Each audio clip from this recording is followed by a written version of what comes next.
Alam niyo ba na ang Bombay ay napakabisang gamot para sa lalamunan o kung ikaw ay nagkakaroon ng sore throat or maraming plema at saka nangangati yung iyong lalamunan? Ito lamang ang sagot, Bombay. Pagkatapos mong balatan, ayan, hugasan mo at i-dry mo lang, tapos hihiwain mo siya ng maninipis.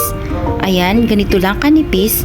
Pag natapos mo ng mahiwa lahat, kumuha ka ng isang malaking bowl, tapos isang platito or kahit maliit na bowl, tapos gaganyanin mo paglagay, tapos yung ini-slice mo na onion, ilalagay mo lang sa top dahil ito ay i-steam mo. Magkuha ka ng steaman or kahit anong pot pwede mong gamitin, tapos lagyan mo ng kunting tubig, tamang-tama lang na pang-steam ng within 20 minutes. Tapos ayan, dadalhin natin sa apoy. Ayan, nakita nyo nung proseso paano ito gagawin. Antayin lamang ang 20 minutes, tapos pag yan ay tapos na, ayan, ihahain mo na, tapos tatanggalin yung onions na nasa ibabaw,